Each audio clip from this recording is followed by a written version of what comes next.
Welcome to the concluding chapter in the saga of Moses and Exodus, etc. The historical Moses, or the lack of a historical Moses, or whatever you want to call it. Wanted to look not at the stories, but at the laws today, at least some of them. There's way more than want to explore fully, because there's just oodles and oodles of laws, especially in Deuteronomy and the priestly code, and I may give a couple of glances over to that, but I mainly want to deal with the three earliest law codes and differentiate them from the great mass, and we will have precious little to say on some aspects of it, like where they came from exactly and when they were promulgated and what sort of authority they may ever have had. We don't really know anything about those topics, but we can at least give some insight into what some of the more famous laws are about, and so that should be somewhat edifying, let's hope. It's important to note that you have an earlier, because less spectacular, version of the giving of the law back in Exodus 15, verses 22 through 25. We looked at this very, very briefly once, and it's worth taking a look at again to contrast what we will be looking at later. And we looked at it in connection with Mara, the bitter water, and so forth. And right in the middle of chapter 15, verse 25, now why should it be in the middle if a new topic is starting? Well, it's because it was a bad call by the people that chopped up the Bible text into chapters and verses, not the original writers, needless to say. But anyway, we've got a brook, and then it anchors this tradition there. There Yahweh made for them a statute, and, well, actually it just says there he made for them. The Bible translations just sort of try to figure, well, what's the most likely antecedent for he, and they figure Yahweh, but I think it's more likely to be Moses, especially since the he threw it into the water in the first half of the verse certainly refers to Moses. So there he made for them a statute and an ordinance, and there he proved them, saying, if ye will diligently hearken to the voice of the Lord your God, and do that which is right in his eyes, and give heed to his commandments, and keep all his statutes, I will put none of the diseases upon you, which I put upon the Egyptians, for I am the Lord your healer. Okay, he made them statutes. Why did he do it by a brook? Well, that's an interesting hint that, and it fits right in, by the way, with what it says 3 chapters later when Jethro comes to meet Moses. And let me just read you that again. In 18:13 and following, on the morrow Moses sat to judge the people, and the people stood about Moses from morning till evening. When Moses' father-in-law saw all that he was doing for the people, he said, what is this you're doing for the people? Boy, am I tempted to read this in the voice of Jethro from the Beverly Hillbillies, but even I won't go that far. Why do you sit alone and all the people stand about you from morning till evening? And Moses said to his father-in-law, because the people come to me to inquire of God. When they have a dispute, they come to me, and I decide between a man and his neighbor, and I make them know the statutes of God and his decisions. Okay, bingo. That's how the Torah began, and that's what priests continue to do. The word kohanim for the priests denoted both a priest and a soothsayer, and the idea was you had a case against your neighbor, you would go to the soothsayer to seek the will of God on the matter, and he would tell you, just like when those guys show up in front of Jesus in Luke, and one says, Master, tell my brother here to divide the inheritance with me. Only Jesus doesn't do as expected. He says, who made me a judge or a divider over you? And then Thomas, he turns to the disciples and said, I'm no arbiter, am I?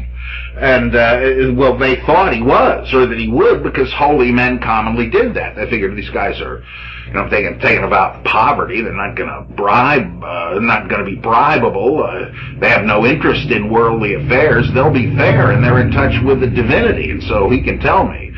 People used to go to Samuel and others for that. Well, they go to Moses, and in Exodus 15 we have this big clue as to what he did, or at least, the model of the soothsayers upon which he's modeled here. He would sit by the sacred brook and go into some sort of dissociative state, letting his mind open and wander with the sounds of the brook. And then whatever came to him would be considered an oracle from God in a kind of a waking, dreamlike state. We're told later on that when Deborah judged Israel, that's an interesting way to put it, she was the only kind of a ruler they had at that point. There were no kings, but people would come to her to judge disputes, and she sat beneath the oak of Deborah. Well, it wasn't just for the shade. She would listen to the rustling of the leaves in a kind of a dream state, and it would trip the switch somehow in her subconscious, and she would give her best judgment that way. Interesting. And so that's a biblical account of where the Torah came from and kept coming from. It was a long time. Isaiah refers to the priests who give Torah. The word meaning both law and instruction, but kind of the same thing. What are we to do? How are we to conduct our affairs? Well, you get the instruction by way of laws that you follow henceforth from God through the priests, etc. And so Moses is depicted as doing that. Now, which do you suppose is more likely to be the earlier account, that or one in which Moses goes up a holy mountain with thunder and lightning in the background and receives stone tables written with the finger of God from the heavens? I kind of think the Exodus 15 version is likely to be the older version, the more modest one, in which they reason that Moses did pretty much what holy seers did in their time. But this other alternative idea was a way, symbolically, of stating what Durkheim said, that you had to give a divine sanction to the laws that formed the glue of the society. Holding it together was more than just human preference, even though, of course, nobody but human beings came up with the laws. Once they had, you sort of had to take them seriously enough, or you couldn't run the society by them. Try to arrest somebody for breaking one, they say, it's just your opinion. Well, yeah. So you have to make it more than my opinion if you want the society to work. And so you say, well, it's Almighty God who told us this through Moses, etc. And the big bad Mount Sinai appearance comes up. And let's take a fast look at that. Let's see, in 19. Okay, on the third new moon after the people of Israel had gone forth out of the land of Egypt, on that day they came into the wilderness of Sinai. And when they set out from Rephidim and came into the wilderness of Sinai, they encamped in the wilderness, and there Israel encamped before the mountain. And Moses went up to God, and Yahweh called to him out of the mountain, saying, Thus you shall say to the house of Jacob, and tell the people of Israel, You have seen what I did to the Egyptians, how I bore you on eagle's wings, and brought you to myself. Now, therefore, if you will obey my voice and keep my covenant, you shall be my own possession among all peoples. For the earth is mine, and you shall be to me a kingdom of priests and a holy nation. These are the words which you shall speak to the children of Israel. It's almost surprising that somebody did not take that literally and have the Israelites riding on the back of eagles like the hobbits do in The Lord of the Rings. I'm not being facetious. In fact, that is probably where the idea of the sea rearing up on both sides, like the walls of a great aquarium, came from. The poetic hyperbole of the Song of Moses being taken literally. By the way, again, I just can't help go on tangents. This notion that God carried his people on the wings of eagles appears again in the Testament of Moses, a pseudepigraphical work probably from the 1st century, most folks think, A.D. or C.E. And at the end, before the judgment, God sends these eagles to bring the righteous up into heaven to witness the judgment. There, I think, is the beginning of the doctrine of the rapture, that the righteous will be taken up into the sky, because that becomes a way of interpreting the older promise that God would regather his elect, his chosen, from one end of the earth to the other. They're thinking, of course, of the diaspora of Israelites and Jews. So most of the time that's understood as the people just pulling up stakes and moving over to Israel, but occasionally you have somebody say, no, God is going to do it in a literal supernatural fashion, and that becomes the doctrine of the rapture. So deep roots. So God has told Moses what to say, and then in verse 7, Moses came and called the elders of the people and set before them all these words which Yahweh had commanded him. And all the people answered together and said, all that Yahweh has spoken we will do. And Moses reported the words of the people to Yahweh. Yahweh said to Moses, lo, I am coming to you in a thick cloud, that the people may hear when I speak with you, and also believe you forever. Then Moses told the words of the people to Yahweh, and Yahweh said to Moses, and this is almost as if we hadn't heard this previous bit, so it's a doublet. We've got two versions of the same thing. And Yahweh said to Moses, go to the people and consecrate them today and tomorrow, and let them wash their garments and be ready by the 3rd day. For on the 3rd day Yahweh will come down upon Mount Sinai in the sight of all the people, and you shall set bounds for the people round about, saying, take heed that you do not go up into the mountain or touch the border of it. Whoever touches the mountain shall be put to death. No hand shall touch him, but he shall be stoned or shot. Whether beast or man, he shall not live. When the trumpet sounds a long blast, they shall come up to the mountain. Now, why not touch him? You would incur the same displeasure and defilement as the person who had touched the mountain if you touched him in the process of helping execute him. So you gotta shoot him with an arrow or hit him with a stone, or it backfires. So Moses went down from the mount of the people and consecrated the people, and they washed their garments, and he said to the people, be ready by the 3rd day. Do not go near a woman. Huh? Well, they figured that sex, though legitimate morally, was defiling, incompatible with encountering the sacred. I know it somehow seems like what football coaches used to tell the players. Don't have a date on the night before the game. 16, on the morning of the 3rd day there were thunders and lightnings and a thick cloud upon the mountain and a very loud trumpet blast, so that all the people who were in the camp trembled. Then Moses brought the people out of the camp to meet God. And they took their stand at the foot of the mountain, and Mount Sinai was wrapped in smoke, because Yahweh descended upon it in fire. And the smoke of it went up like the smoke of a kiln, and the whole mountain quaked greatly. As the sound of the trumpet grew louder and louder, Moses spoke, and God answered him in thunder. But it must be something to imagine, to see.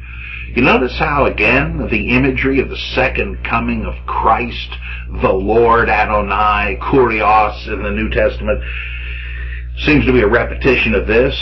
The thunder claps, the voice of the archangel, the trumpet blast, and all of that. Yeah, it's like this is the basis of that. And Yahweh came down upon Mount Sinai to the top of the mountain, and Yahweh called Moses to the top of the mountain, and Moses went up. And Yahweh said to Moses, "Go down and warn the people lest they break through to Yahweh to gaze, and many of them perish. And also let the priests who come near to Yahweh consecrate themselves, lest Yahweh break out upon them." It's as if he's some sort of electrical power. If they get too close to it, they're going to get zapped. So you go tell them. Moses said to Yahweh, the people cannot come up to Mount Sinai, for thou thyself didst charge us, saying, set bounds about the mountain and consecrate it. And Yahweh said to him, "Go down and come up, bringing Aaron with you, but do not let the priests and the people break through to come up to Yahweh, lest he break out against them." So Moses went down to the people and told them. All right, that's now the preface to the back-to-back Book of the Covenant and 10 Commandments. Now, where did these come from? Let's throw in the 2 sets of 10 Commandments, one found in chapter 20, the other found in chapter 34. Strangely, it is the latter, the less familiar one, that is actually called the 10 Commandments. Though there are 10 in both lists, and between them there is the Book of the Covenant, very old. Martin Note dates these from sometime in the monarchy, but who the heck knows when, and it may even be before the monarchy, because there's nothing here about the king or any central administration, which implies there's no means of enforcing these. They're just the laws that the elders tried to get you to obey. What they did to lawbreakers, we don't know. It's just not really clear. It's almost a bunch of customary laws. Well, if that's the case, we can envision the people that compiled the texts of Genesis and Exodus and so forth, picking these up from priests at different parts of the country. People, after all, Isaiah says, would get their laws as instructions from the priest, whether they would obey them or not. Again, who knows? If they didn't, what would happen to them? Who knows? It's very difficult to say.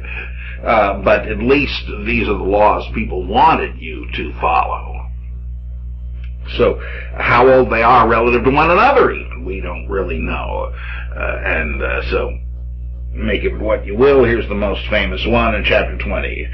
And Elohim spoke all these words, saying, I am Yahweh your God, who brought you out of the land of Egypt, out of the house of bondage.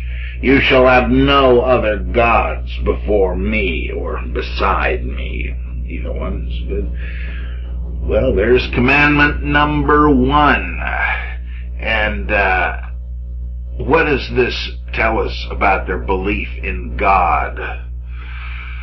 Well, it doesn't say they're monotheists. It commands monolatry, worship of one. Latria, service or worship of the monos, the one. Worship of one God. Not necessarily a belief that there is only one God. If you want that, you got to go later to Isaiah 44, verse 6, for example. I am Yahweh, beside me there is no other God. Now that's a pretty clear statement of monotheism, right? You can't really get it any clearer than that. But that is not what it says in the 10 Commandments here. Why is that preamble thing in there? I'm the one who saved you from Egyptian bondage. Well, that's to back up the idea you owe your fealty to me, not to some other god who didn't lift a stinking finger to save your butts from Egyptian slavery, but to me. I'm the one that went to the trouble to save you. Thus, you owe your loyalty to me. This is a notion, this monolatry, worship of one implicitly among many, that we find in ancient Israel generally, sometimes kind of competing or shading over into a monarchical polytheism. that the other gods of the other nations, who Israel does not owe worship to, are the sons of the high God, and the brethren, or even the sons of Yahweh. So they're all sort of figured in, eventually anyway, to the same pantheon. But you don't, if you're an Israelite, you don't owe worship to Rimmon of Syria or Dagon of Philistia. They may exist, and there may be people who do owe them worship, but not us. They didn't save us. It was the work of Yahweh to do that. So we worship Him. All right, so that's the first one. And the second is in verse 4. You shall not make for yourself a graven image, or any likeness of anything that is in the heaven above, or that is in the earth beneath, or that is in the water under the earth. You shall not bow down to them or serve them. For I, Yahweh your God, am a jealous God, visiting the iniquity of the fathers upon the children to the third and the fourth generation of those who hate me, but showing steadfast love to thousands of those who love me and keep my commandments. That's kind of a long one, isn't it? Well, the commandment originally must have been simply the statement, you shall not make for yourself a graven image, as a carved image, a whittled image, whatever. People began to ask, well, now, what does that mean exactly? This or that? How specific do you want to get, and why? And people began to embellish the text. What they were doing was simply the same process that led the scribes hundreds of years later to create what we call the oral law. All right, it says not to work, but it doesn't say what counts as work, so I guess we'll have to figure that out. And so they promulgated the law, and they said, if you want to keep the Ten Commandments, then you better not, throw dishwater out the window on the Sabbath. What?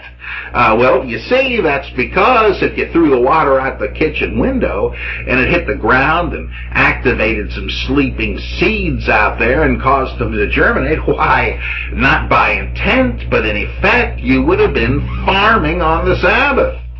Yeah, we know it doesn't say that, but we want to know how to keep the law. What seems to be compatible with a commandment, what seems to be incompatible. So, yeah, obviously, it doesn't get into these specifics. That's why we're doing the job, because we want to get it right. This isn't just, so much chin music, as one of Woody Allen's Hasidic rabbis says. No, we're not kidding with this, so we ought to do our best to define what the implications would be. And in this early stage, somebody just wrote them in. Somebody just wrote their notes into the text. You shall not make yourself a graven image. Well, does that include anything? Yeah, I'm afraid it does. Any likeness of anything in the heaven above, or that is in the earth beneath, or the water under the earth. You can't, and not only can you not make them, you can't bow down to them or serve them, etc. Well, why? Well, because God takes that as worship of some other entity, and He's a jealous God. You got no right to worship anything else. So it then becomes the same issue as the no other God beside me. So no images. Okay, what is the third commandment? Verse 7, you shall not take the name of Yahweh your God in vain. Somebody has added to this, as if you really needed to.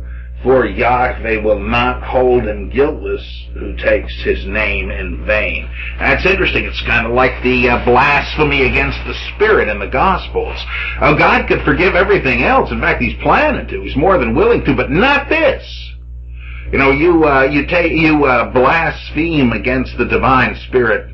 Sorry, buddy. Kiss your soul goodbye. Well, same thing here.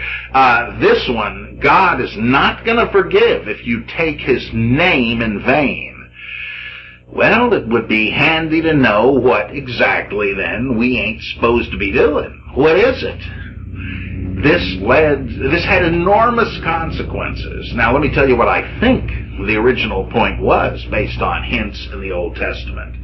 Probably it had to do with perjury or breach of contract. Often in the Old Testament, we have people taking a note saying, as Yahweh lives, so-and-so's the truth, I didn't steal that thing. As Yahweh lives, I did not have sex with that woman, Monica Lewinsky. If you did, in fact, and you're lying, you're invoking the name of Yahweh in vain.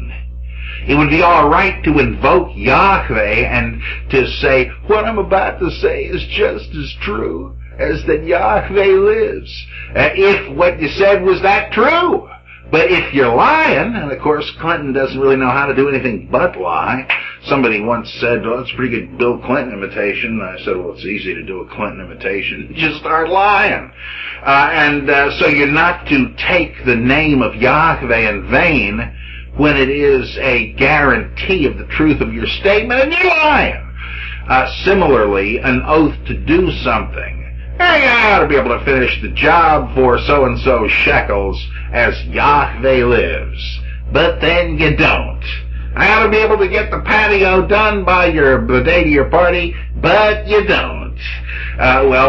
Look, you're in trouble. You just breached the contract that was sacred because Yahweh's name was invoked over it.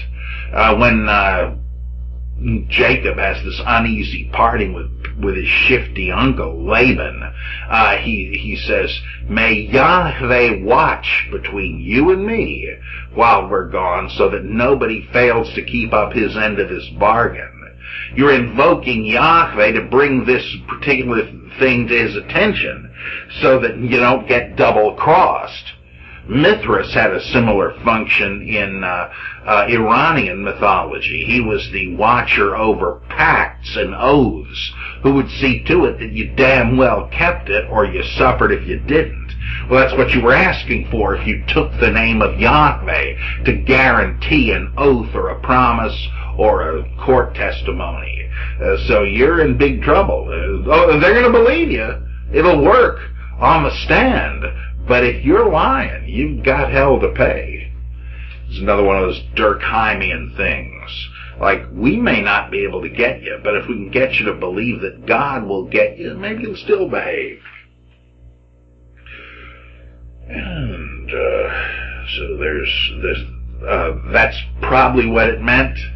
As time went on, people began to use the name Yahweh as a magic charm.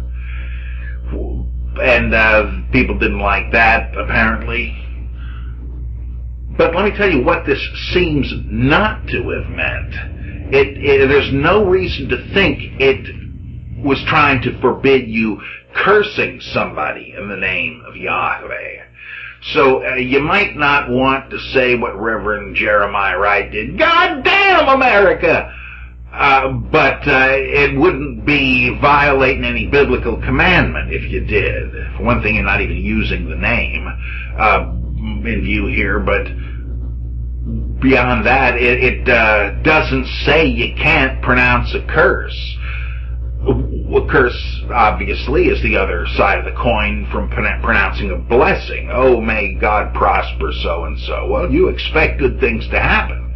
If you curse somebody, it's like hexing them, only it's not magic, supposedly, because it's by the power of Almighty God. But you are praying against someone, an imprecatory prayer, like in the Psalms. Oh, God, defend me from my enemy. Let what he's planning to do to me happen to him instead. May his teeth fall out. May his wife leave him. May his creditors come after him, etc. Well, that's the next worst thing to cursing him in the name of Yahweh.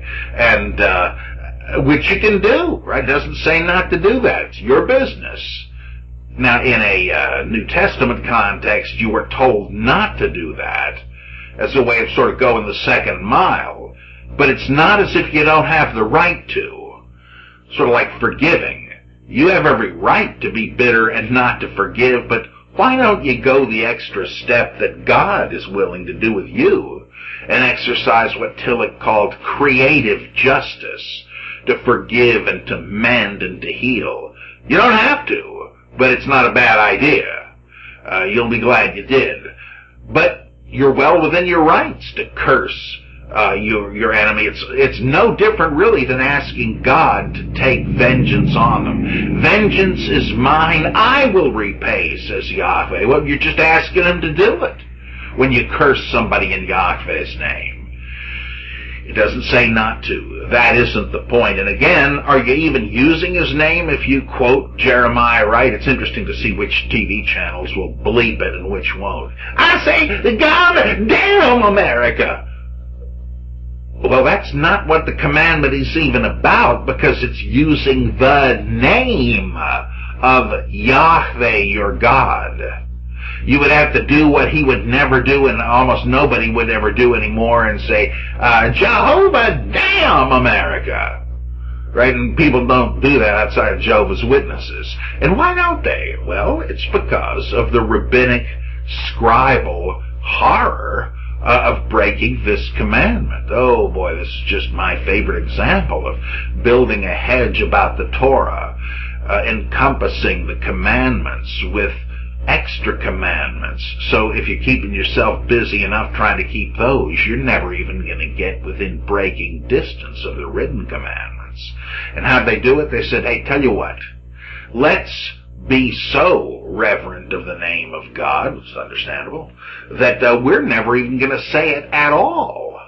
If that's the practice, if people look at you in shock, if you actually use the name of God, you begin to realize, well, that's not the thing to do. I better use some safer substitute. And God is the safer substitute. It's a generic category. Elohim, meaning God or the gods. A false god would still be a god.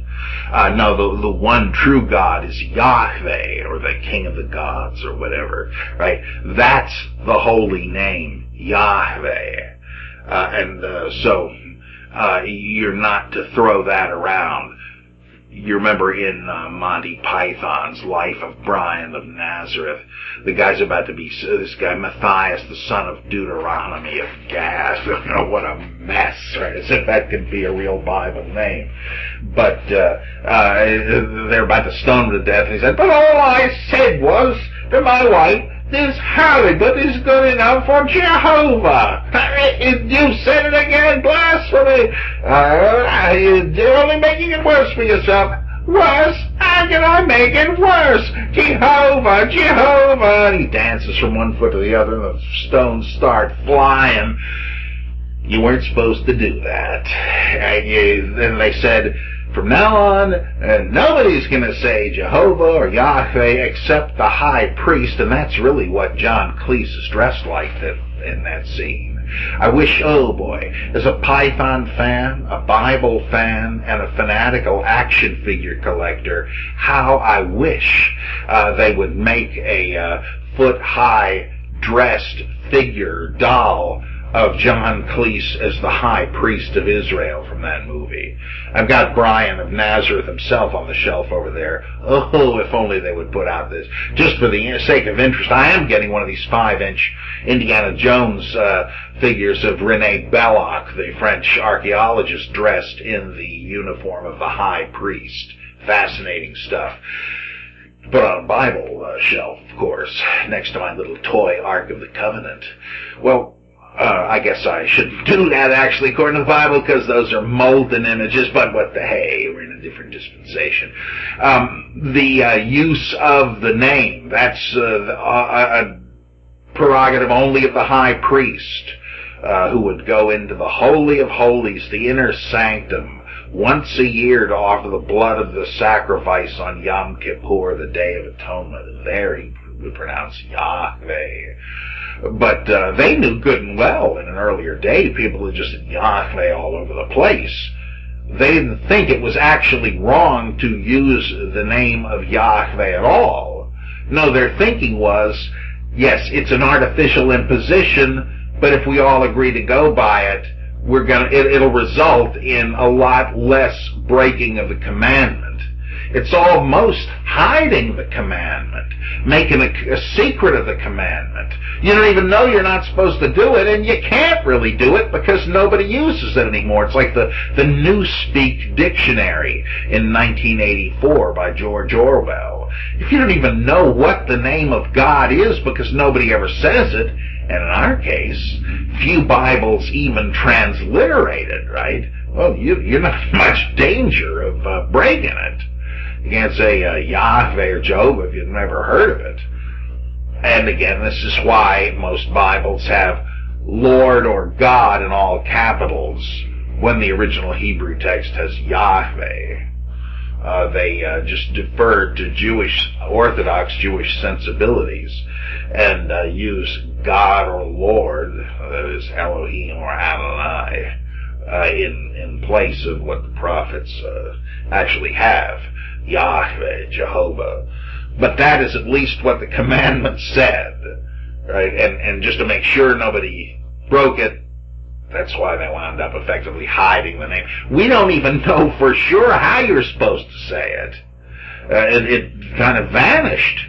Just like we don't know what ancient music was like, because nobody noted any of it down. We know what instruments they used in ancient Israel and so on, in ancient Greece. We don't have any music. We've got lyrics. That's what the Psalms are. That's what the Rig Veda is. But we don't know what kind of tunes they had.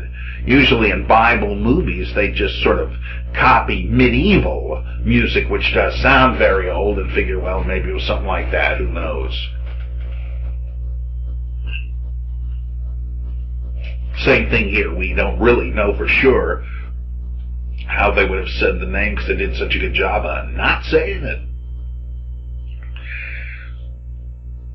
All right, then there's the Sabbath, is my other favorite, as I've already done, to explain the idea of a hedge around the Torah, protecting the written commandments by surrounding them with a thorny forest so you can't even get within breaking distance. This is also a very good example of how people kept adding to the text. The original wasn't good enough for them. So, we do the same thing, right? When how often you read the nativity story in Matthew, and you read it as if you had read the story of the three kings. But it just says wise men. It doesn't say they were kings. It doesn't say how many, but you read it as if it was three kings.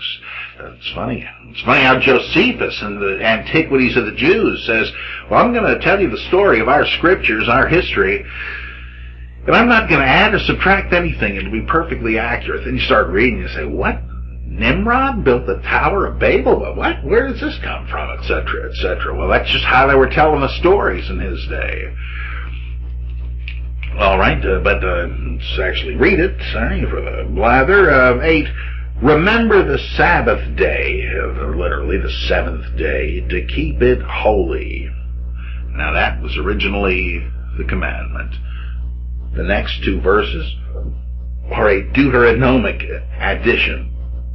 The Deuteronomic scribe, one of those who compiled the book of Deuteronomy and then the Deuteronomic history, those history books afterward, decided to embellish this one a little bit. So verses 9 through 10 are Deuteronomic. 6 days you shall labor and do all your work, but the seventh day is a Sabbath to Yahweh your God. In it you shall not do any work. You or your son or your daughter, your manservant or your maidservant or your cattle or the sojourner who is within your gates. Now you see what I'm saying here about people asking for more specificity, which is always reasonable, right? And so they start adding to it to answer those questions.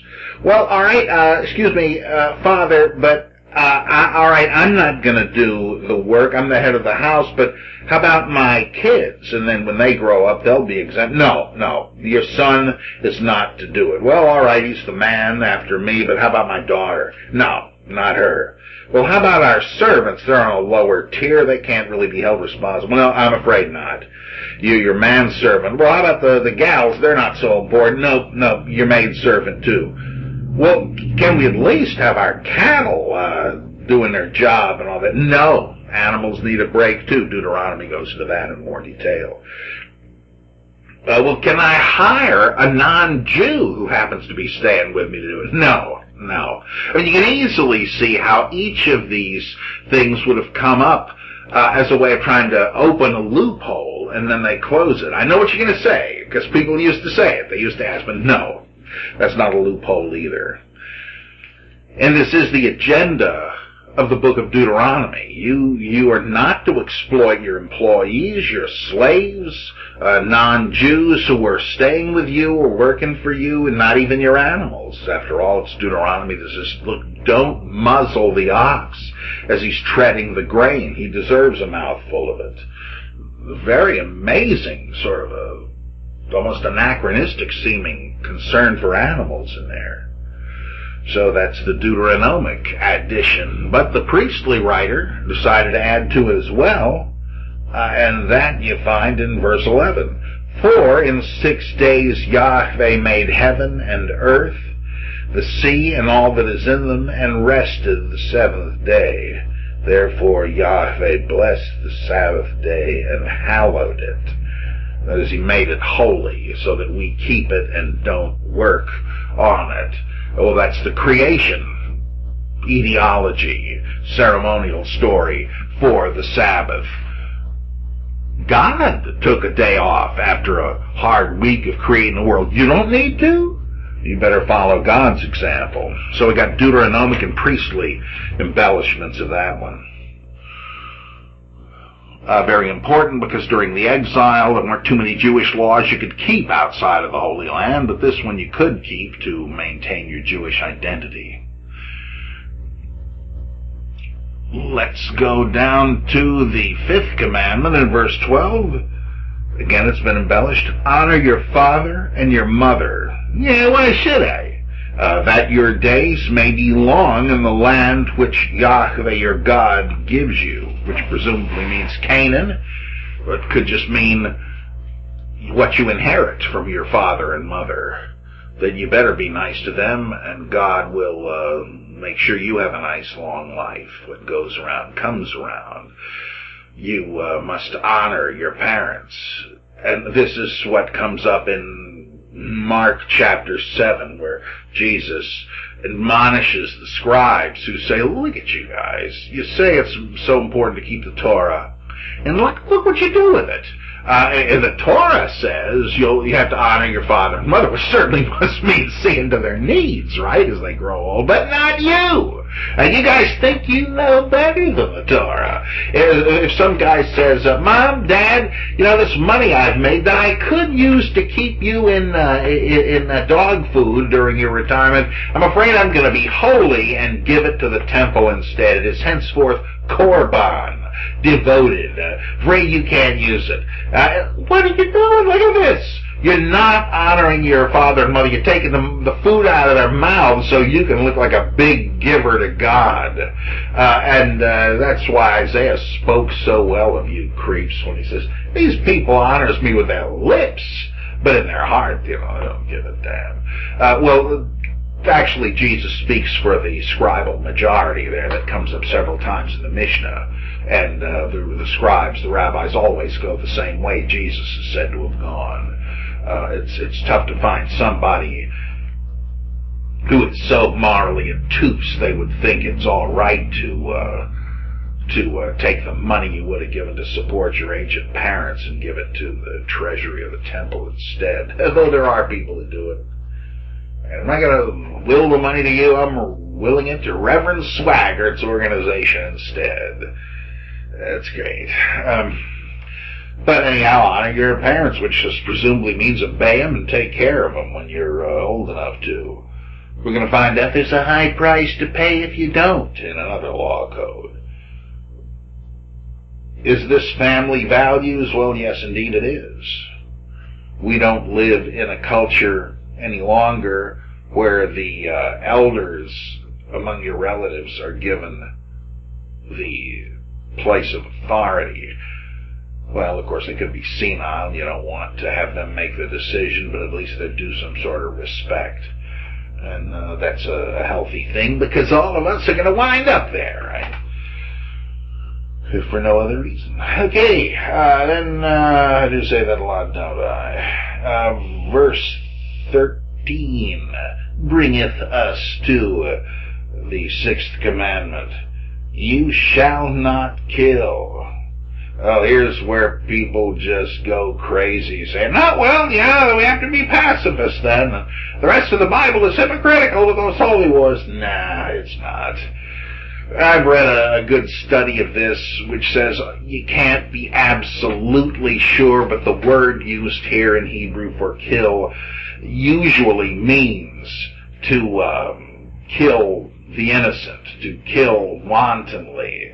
It is not the word used in killing opponents in war, and so forth. The passage does not try to say one should never take life under any circumstances. It would be better to translate as some now do, "Thou shalt do no murder." So I think that one is, they figured that was pretty clear. I mean, you would think, well, if they mean kill, period, there's got to be a lot of second guessing on that one, right? Why don't you have, you may kill your enemy of your people, you may kill the murderer, and so on. Well, they figure that's obvious, that that stuff doesn't need to be stipulated, because you shall do no murder. They used a word for killing that implies that. I mean, nobody thinks it's right to just murder someone. At the most, we think there is justifiable murder, and we debate over what constitutes that, like it used to be pretty much anywhere in America. If a guy walked in and found his wife in bed with some other guy, and he reached for the gun and shot the guy, at least, most courts would say, well, he did murder him. He meant to, and he did it, but we're letting him off because that's justifiable murder. The adulterer was asking for it. It's hard not to think that about Robert Blake. From all reports, his wife was such a witch that you sort of couldn't blame him for trying to get rid of her. And it's sort of a bad thing to do, but what's he going to do? And I'm not saying he was right to do it, but I'm saying that that kind of thing has been considered murder, but justifiable. Yeah, you could raise some questions about that, but even that, I suspect, would not have come under this rubric. The word implies you're killing the innocent, you're a predator. So it does not get any real development here. Would it be a viable extension of this to say you shall not abort? Well, I think it would be. And that, of course, is what pro-life people have in mind when they say, according to the Bible, abortion is wrong, but they don't leave it as an inference. I think it is a justifiable inference. They seem to think that the Bible actually commands against it, and it doesn't, of course. Abortion is never mentioned in the Bible. Early Christians, as far as we know, were certainly against it. The Epistle of Barnabas, the Didache, the Apocalypse of Peter are all very clearly anti-abortion, but it doesn't come up in the Bible. But this is, I should think, a valid inference, but that's what makes that such a wretched issue. A lot of people see things differently. So, I'm certainly not the one to be a judge or arbiter. Let's see, where are we? Verse 14 gives us the seventh commandment. You shall not commit adultery. Again, that could be clearer, but probably was clear to them. From what we know from the rest of the Bible, this probably didn't mean to exclude prostitution, for instance. Tamar in Genesis is about to be stoned to death for playing the harlot, but the problem was she was a married woman. Even though she was a widow, still being a prostitute would have violated her fidelity to her late husband. And Proverbs is all over the place condemning women that become prostitutes to make a few extra bucks for the cookie jar. But you see, that's because they're adulteresses, not because they're prostitutes. If they aren't married to a guy, but they service a married guy, that is not necessarily condemned in the Bible. That may sound a little odd, but read Plutarch's Advice to the Bride and Groom. Written almost contemporary with, this is almost contemporary with the New Testament.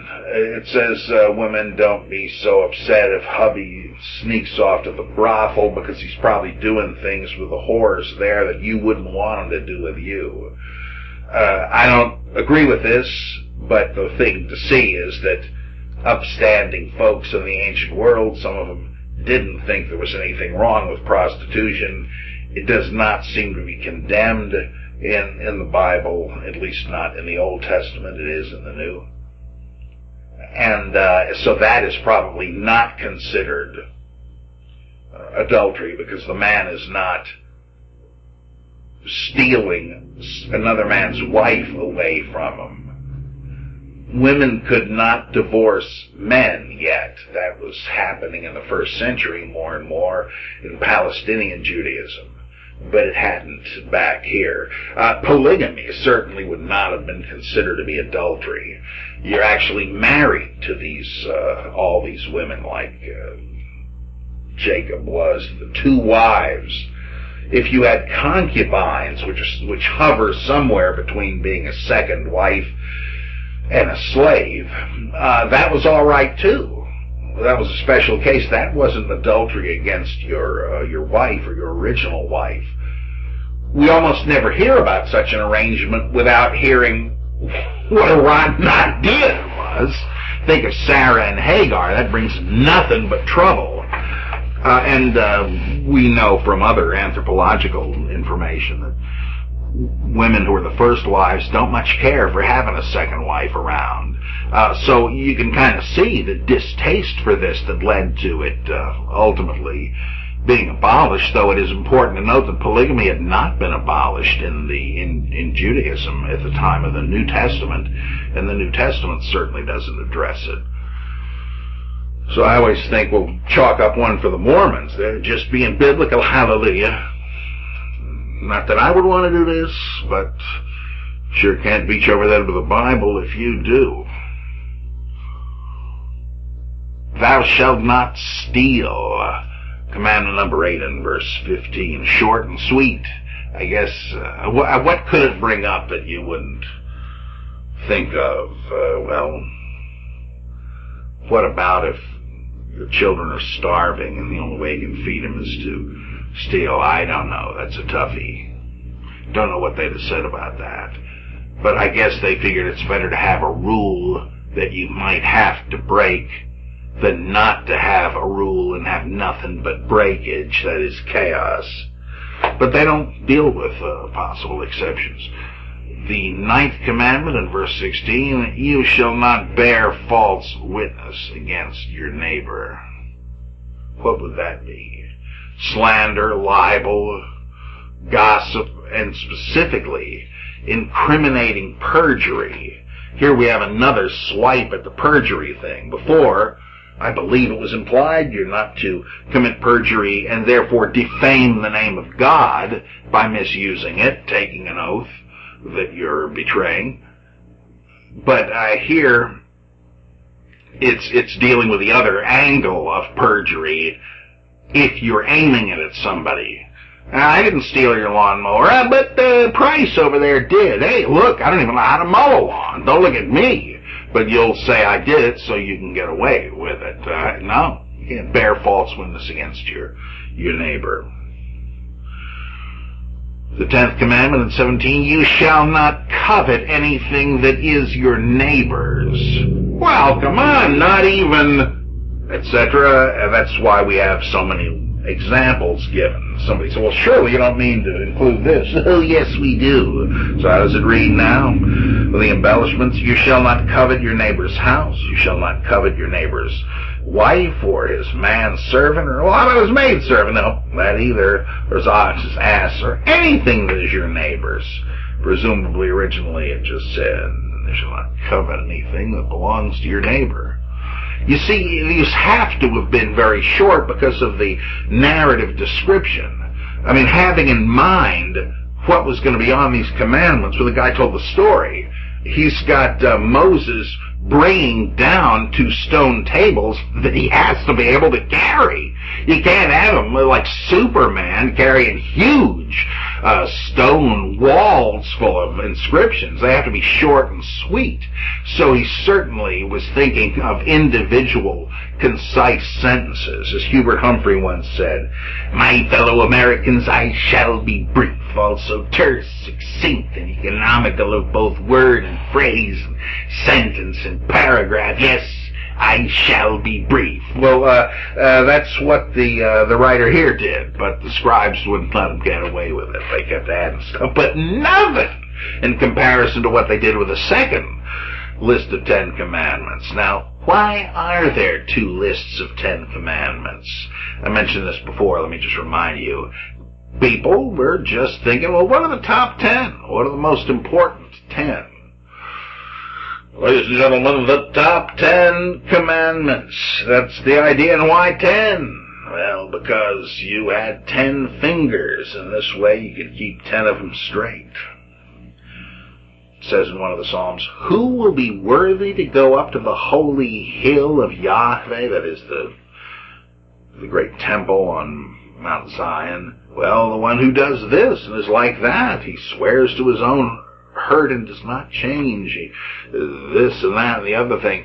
There are 10 of those qualities. So to make it possible for you to keep them straight, all the ones you can count on your fingers in all probability. 10 commandments.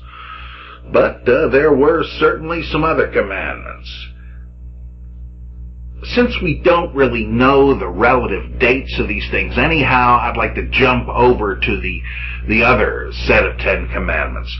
A set of 10 commandments is called a decalogue, a Greek word that just means a set of 10 words, decalogos. And the same word, dabar, in Hebrew is translated word or matter or commandment. And so the decalogue, the 10 words, that's Greek, but same idea, the 10 commands. Here is the ritual decalogue in Exodus 34, 14 through 26. Now you're going to need a scorecard for this one, because you really got to dig to dig these out from the encompassing detritus of scribal commentary. The first commandment is in chapter 34, verse 14. And in the RSV, it's even in parentheses. "For you shall worship no other God, for Yahweh, whose name is jealous, is a jealous God." So you shall worship no other God. But then it goes on and on. "Lest you make a covenant with the inhabitants of the land, and when they play the harlot after their gods, and sacrifice to their gods, and one invites you, you eat of his sacrifice, and you take of their daughters for your sons, and their daughters play the harlot after the gods, and make your sons play the harlot after their gods." Well, there were actually holy harlots, prostitutes, but I don't think they mean that here. They mean your children are rightly committed to the God of Israel, and if they worship another, they are playing the harlot, straying after other gods. Now, all of this has been added to tell you why you shouldn't do it, and maybe, I suspect, to obscure the original character of this as a short and sweet list of 10 commandments, so to redirect you to chapter 20 to think of those as the 10. So they kind of larded the thing here, but originally part of 14 was the first commandment. You shall worship no other God. Now, so far you're thinking this is not really any different from the chapter 21, right? It also said no God, though it said it a different way. And you might be thinking that way when you get to the second commandment in chapter 17 as well. Verse 17. "You shall make for yourself no molten gods." Okay, no idols, no images. presumably of Yahweh, but it doesn't say. Doesn't matter, though, because idols of anything are equally prohibited. But this time, technically, it's a molded image.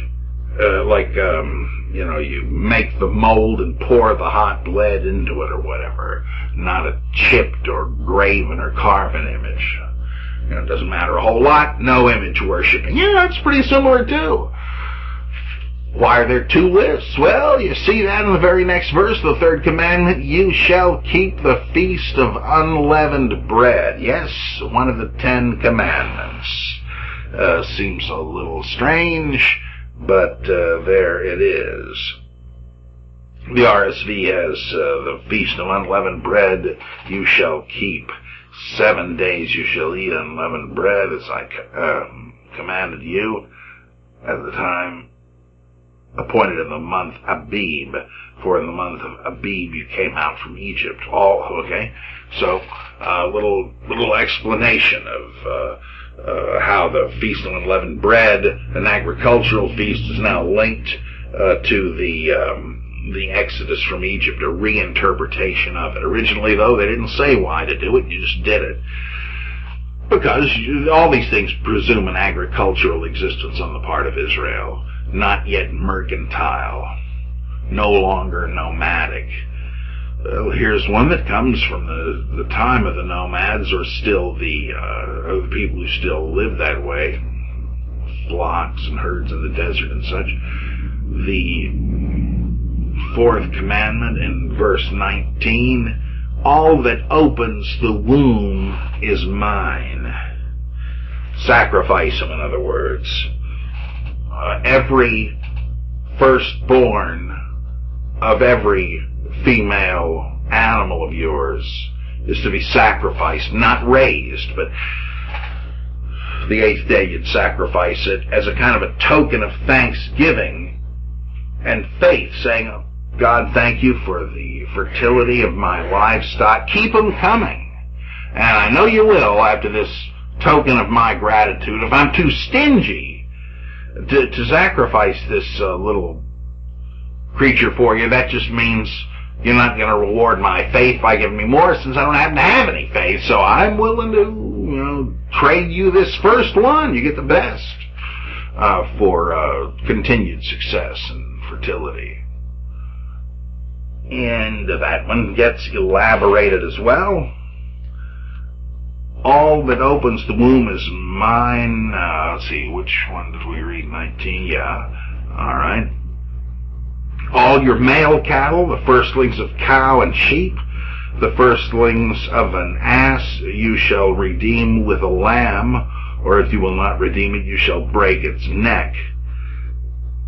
All the firstborn of your sons you shall redeem, and none shall appear before me empty. What's that now? We have something strikes us a little odd here. You mean you would owe even your firstborn son from each wife or concubine or whatever to God to be killed? Well, technically, yes, but you buy back or redeem his life by taking that of an animal instead. Now, we're going to see that the Book of the Covenant must have been older than this. It's one of the few signs we have, because it doesn't give you that out. It reflects human sacrifice. This doesn't. This has mitigated it. And that is no doubt why we have the story of Abraham and Isaac. It means a lot of things, but one of the later functions of that story is to wean Israelites away from knifing their firstborn sons and to adopt circumcision on the 8th day instead, and to offer a ram or whatever instead of your son. But so this one is a post-Abraham and Isaac story. Law, we're going to see a pre-Abe and Ike story in the Book of the Covenant. Now we're back to what sounds familiar territory in 21 with the 5th commandment. 6 days you shall work, but on the 7th day you shall rest. And now we got some addition to it. In plowing time and in harvest you shall rest. And you shall, yeah, all right, good enough. It isn't stated the same way, and of course that means it's a doublet. Somebody couldn't leave either one of them out, even though they both said the same sort of thing. But with this, we have the end of the agreements between the decalogues of chapter 20 and chapter 34. The only three commandments they have in common are don't worship other gods, don't make images, and keep the Sabbath. The other ones are all very, very different. Chapter 34 still, verse 25. Get the travel agent on the phone for this one. Yeah, I thought I had the wrong verse. Wait a minute. This should be, I see, verse 22. I have a typo in my notes. There's the problem. Yeah, this one is in verse 22, verse 23. Yeah, all right. You shall observe the Feast of Weeks, the first fruits of wheat harvest, and the Feast of Ingathering at the year's end. 3 times in the year shall all your males appear before Yahweh Elohim, the God of Israel. For I will cast out nations before you, and will enlarge your borders. Neither shall any man desire your land when you go up to appear before Yahweh your God 3 times in the year. Okay, that's been elaborated, but the original must, because it says don't worry about it, God will watch it when you're gone, etc. But the original was, you shall observe the Feast of Weeks, or Pentecost, the first fruits of wheat harvest, and the Feast of Ingathering at the turn of the year. So you got to do that. You got to leave home and come to the central shrine. Now that could fit a post-Deuteronomic date, when they had Jerusalem and the temple there, the sole focus for cultic activity. But there were earlier eras before the monarchy where there was still a national shrine. It could have been the one in Shiloh or Gilgal, etc. There were several of them that in their day each was a central shrine. You remember, just to again remind you of something, before the monarchy, Israel was constituted as an amphictyony, cumbersome Greek word, meaning a tribal league made of either 6 or usually 12 tribes, and it was the allegiance to a common god that made them an oh boy, I don't even know how to say that as an adjective, but an amphictyony, a tribal league. Each tribe cared for the central shrine of the federal god 1 month out of each year.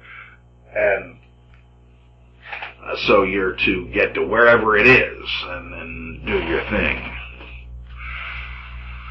Where this was read to tell you to go differed depending on when you lived in history. Eventually it was centralized to Solomon's temple and so on.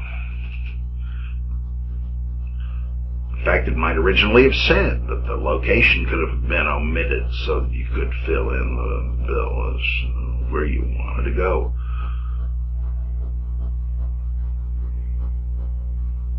Then in verse 25 we have the 8th commandment, neither shall the sacrifice of the feast of the Passover be left until the morning.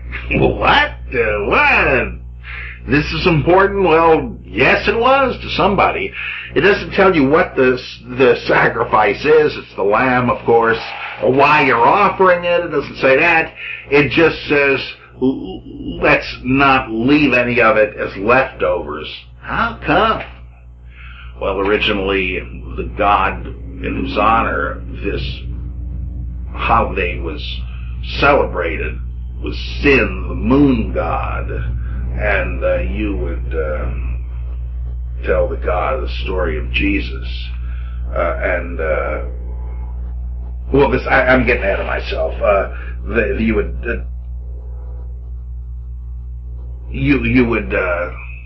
it's like in the Last Supper where they believed that I'm getting way ahead of myself, sorry.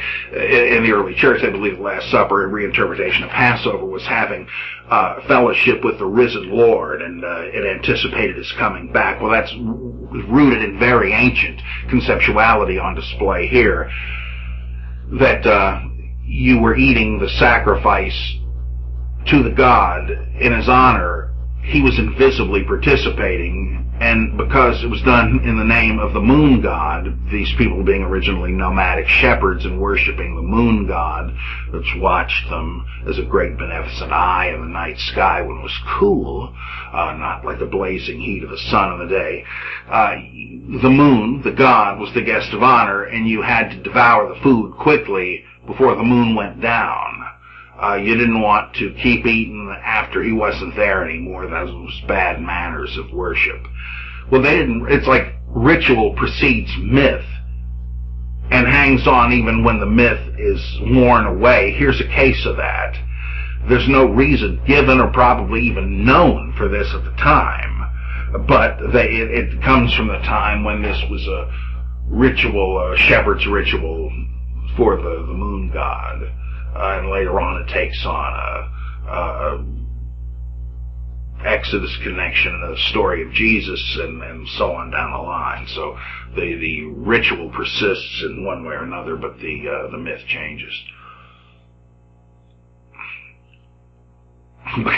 Because, again, you'd think there'd be more explanation for this, but they didn't need it. They knew enough about it. We often have to fill in the gaps that they left.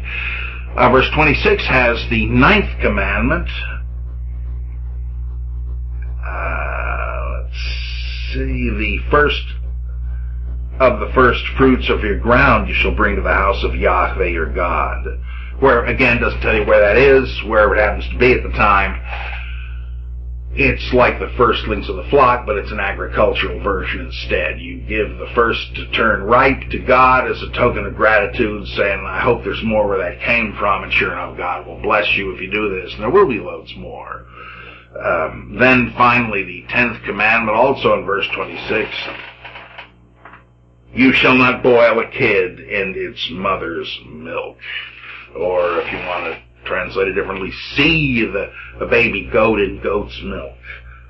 Do they mean specifically necessarily the same goat, its mother, or just goats in general? And why? Why do they care? Because it wasn't like you couldn't eat goats. You're not supposed to boil them in goat's milk. Why on earth? I don't know. I mean, it occurs to any reader that there's something kind of weird about, almost sadistic or something, in the notion that you would boil a young, tender goat, its meat, in the very milk of its mother. But look, you're killing the critter anyway. If you're hardened to that, what the heck difference does the rest of it make? It's difficult to say. Some people resort to the excuse, justification. Well, the Canaanites would do this, and they're just like the Amish. Whatever our oppressors are doing, we're doing the opposite. But then why the heck did the Canaanites do it? Who knows? This is really a strange one. But isn't it nice to know that there is an imperative given in the Bible that you don't have to worry about keeping, because there's no freaking way you're going to be tempted to do the deed anyhow. And I've never met anybody that says, can you help me, Pastor? I got this temptation to eat goat's meat boiled in goat's milk. No, I don't, but let me give you the number of an asylum.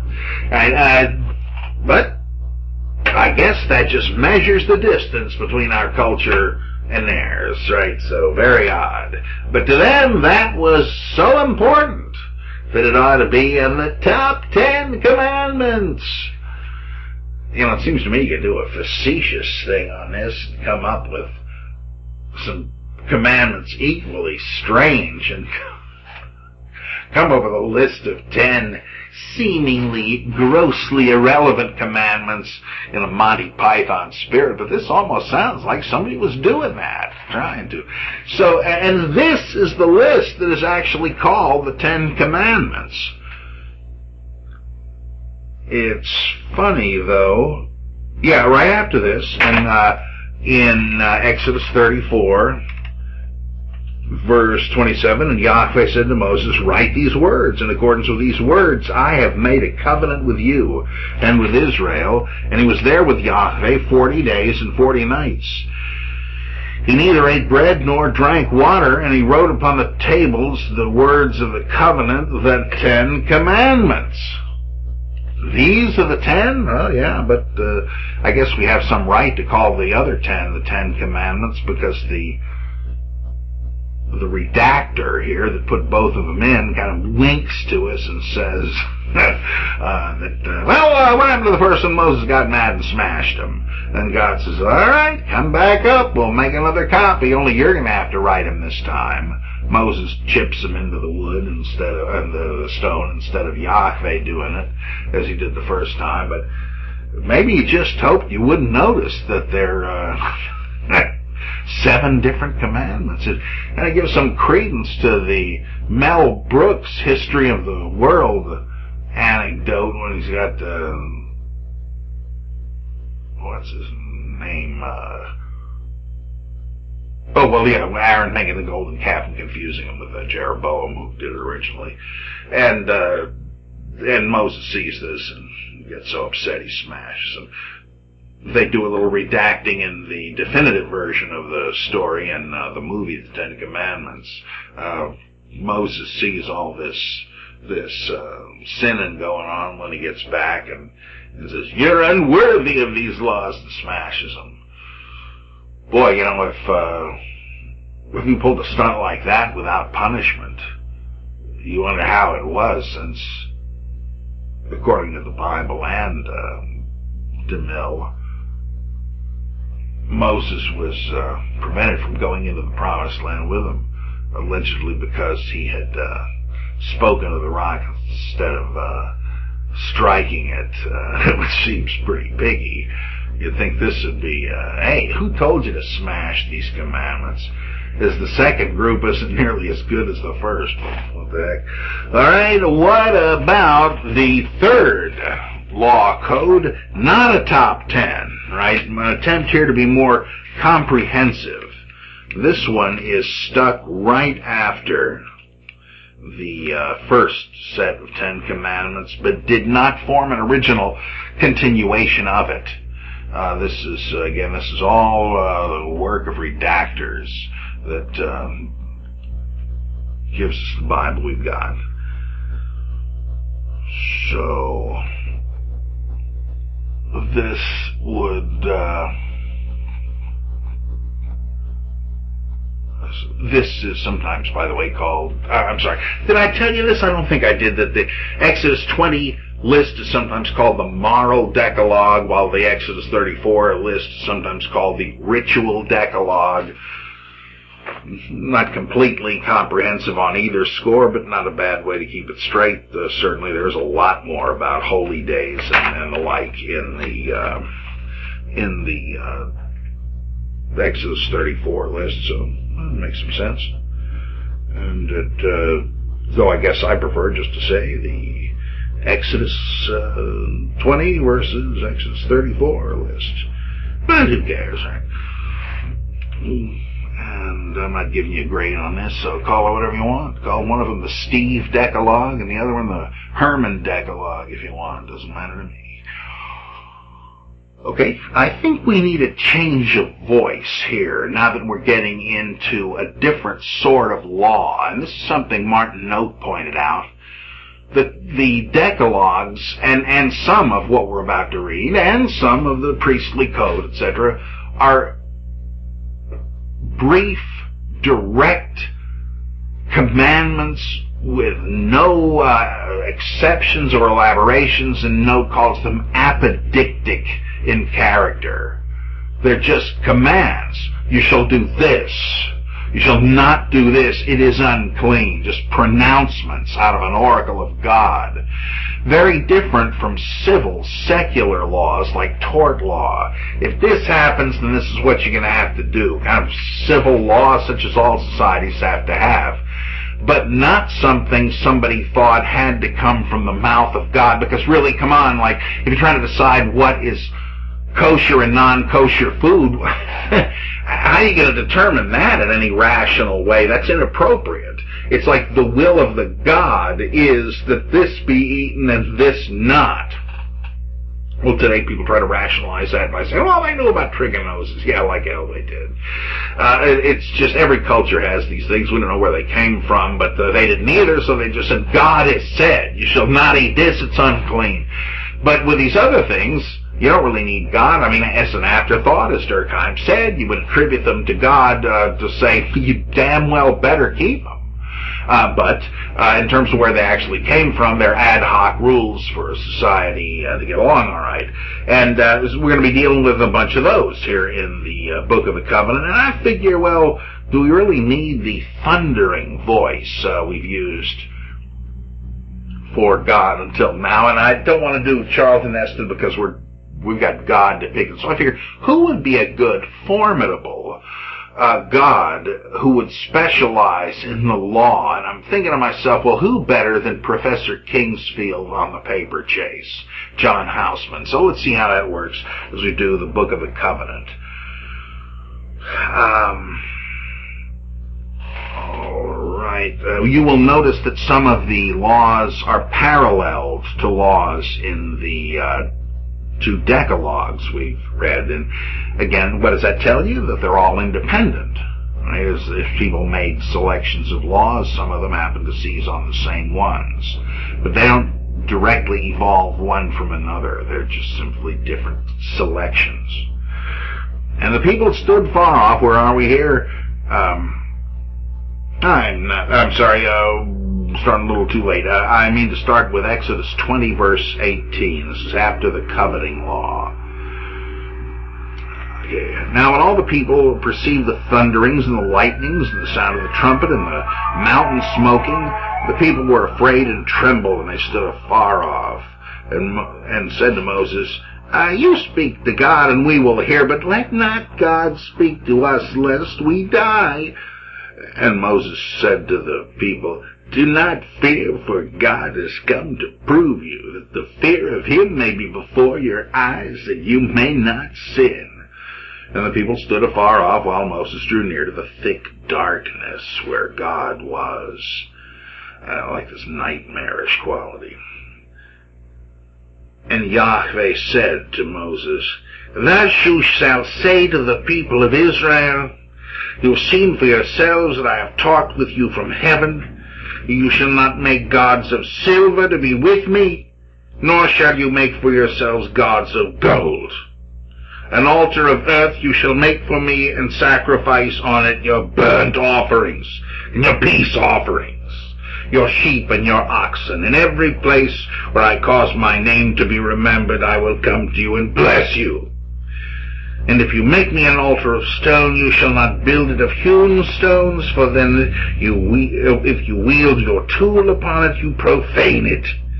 And you shall not go up by steps to my altar, that your nakedness be not exposed on it. Where's some underwear, for Pete's sake? I guess he could have done that, but they hadn't invented it yet. Let's pause and take a look at a couple of these.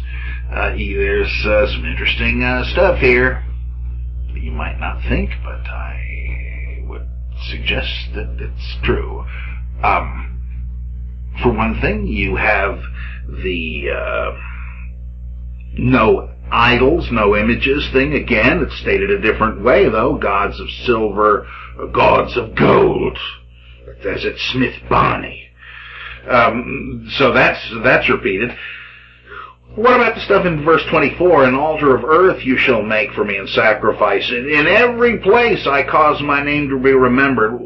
What do you mean? Well, every place where God has appeared, supposedly in a dream or speaking through a priest or whatever, and that explains why all over Genesis chapter 12, for instance, it has these little travel notes. Abraham went to the oaks of Terebinth and slept the night, and Yahweh appeared to him out of the trunk of a terebinth tree and said to him, I'm your God, I'll be with you, etc. And that's repeated the next time, and the next, what's the big deal? Well, they're little advertisements for these holy places where Abraham slept and God spoke to him, and you might want to go there and sleep, and the priest or a dream could give you some sort of oracle. Why not? And so, these are the places. If God spoke to somebody there, so that should be remembered, they would build an altar. A priest would staff the place. You would pay him to offer a sacrifice in your name, and so there was a thriving business. These are the high places that are going to get knocked down by the G-men, the revenuers, sent out by Hezekiah and Josiah hundreds of years later when they're trying to centralize worship in Jerusalem. They can't control the hilltop shrines, and so they send their squads out to smash them like Elliot Ness and the gang with the stills. It's exactly the same idea. But here, it's the blueprint for doing that. It says, when you make such an altar, just use field stones, don't chip them into shape, pile them up, and don't go up to it by stairs, because that leaves your the chance for your genitals to be exposed, and I don't want to see them. Sort of the idea. So interesting how these things evolve. 21:1. Now these are the ordinances which you shall set before them. When you buy a Hebrew slave, he shall serve 6 years, and in the 7th he shall go out free for nothing. If he comes in single, he shall go out single. If he comes in married, then his wife shall go out with him. If his master gives him a wife and she bears him sons or daughters, the wife and her children shall be her master's, and he shall go out alone. But if the slave plainly says, I love my master, my wife, and my children, I will not go out free, then his master shall bring him to God, and he shall bring him to the door or the doorpost, and his master shall bore his ear through with an awl, and he shall serve him for life. Now there's an interesting arrangement, right? You buy a guy as a slave, he winds up marrying another slave and has a bunch of kids, his term of service is up, but he can't take his family with him. For all he knows, Massa is going to bring in some other guy to be the father of the family. What's the poor guy going to do? Well, I guess I'll just forget about going free. I'd rather stay with my wife and children, even as a bunch of slaves. And so, all right, give me the ear piercing. Now, that's great, huh? That's really, there's Sophie's choice for you. But they kind of assume these guys are not going to be jerks enough to abandon their families, even though it gives them the opportunity. And so this is a good way of nullifying the freedom. But it's the Word of God, so you've got to accept it as right. When a man, now get this, right? When a man sells his daughter as a slave, she shall not go out as the male slaves do. If she does not please her master, who has designated her for himself, then he shall let her be redeemed. He shall have no right to sell her to a foreign people, since he has dealt faithlessly with her. If he designates her for his son, he shall deal with her as with a daughter. If he takes another wife to himself, he shall not diminish her food, her clothing, or marital rights. And if he does not do these 3 things for her, she shall go out for nothing, without payment of money. You're selling, let me get this straight, you're selling your daughter as a slave. Yeah, I can just see this one, right? Having a little trouble. What is this? Remember the Monty Python thing on the meaning of life? I've decided to sell you all for medical experiments. That's pretty much what's going here. Whoever strikes a man so that he dies shall be put to death. But if he did not lie in wait for him, but God let him fall into his hand, then I will appoint for you a place to which he may flee. But if a man willfully attacks another to kill him treacherously, I will take him from my altar that he may die. Okay, here's an interesting game, the most dangerous game. if it's a case of manslaughter, I was just out hunting. How was I to know that guy was on his way to a costume party dressed as Bullwinkle? Yeah, I killed him, but I had no idea. Well, what happens to you? Well, technically, we don't want to see you die, but we're not saying that the Bullwinkle's brother, who was dressed as Rocky and too short to be seen and shot, that he doesn't have the right to come after you and kill you, but we're giving you a chance. And this led to these so-called cities of refuge. I doubt if there ever were such places, but safety zones, like going into an embassy and asking for asylum. And if you went into the temple and grabbed the horns on the corners of the altar, you were safe technically. You did have immunity. But this is saying you really don't. If you go there after actually having intentionally committed murder, sorry, you don't have immunity. We're expediting you to the Avenger of Blood. This is a little bit of a clue, implying they didn't have any police force. Right? The priest at the shrine you went to seeking asylum, and how would he know whether you'd actually committed the murder intentionally or not? Would it be as an oracle? Would it be up to him to decide? I'm guessing it would. And if he throws you out and hands you over to the Avenger of Blood, the master of the feud, well, who could second guess him? You'd be dead. You'd have only the word of the guy that killed you anyway. So I guess this could have worked. 15. Whoever strikes his father or his mother shall be put to death. Whoever steals a man, whether he sells him or is found in possession of him, shall be put to death. So you smack Mom and Dad, you're gonna die. Whoever kidnaps, you're gonna die. And we used to have laws that said that even if you don't kill them, you kidnap them, you're gonna die. That's it. Whoever curses his father or his mother shall be put to death. I got a footnote in the RSV, the Oxford Annotated Edition, that this is predicated on the belief that a curse will really come true. It's like a blessing in reverse, which I was explaining before. Yeah, that is probably right, but I sort of feel like, and this is obviously pretty vague, that it almost doesn't matter if it was liable to come true. It's a question of, in this elder-dominated culture, if you dare curse your parents, this is like blasphemy against God. You're going to get killed. We just can't have this happening. I don't personally think this has in view real magical repercussions from the curse. It's just you affronting your own parents like that. All right. 18.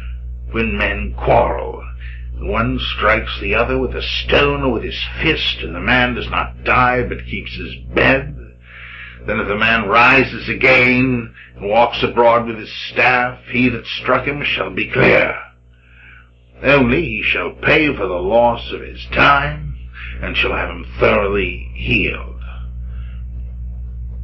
Well, all right, I'm responsible for your medical care if I survive the beating.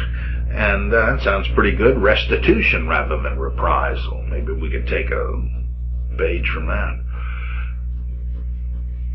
20. The facts of the case. When a man strikes his slave, male or female, with a rod, and the slave dies under his hand, he should be punished. But if the slave survives a day or two, he is not to be punished, for the slave is his money. jeez, doesn't even count as a stinking human being, right? He bludgeons him to death, and well, too bad. I mean, after all, he's being punished enough. It's like, wrecking your own car. You're gonna have to buy a new one. But that's about it. Right? A human being, well, that doesn't really matter. It was just a possession anyway. Whew!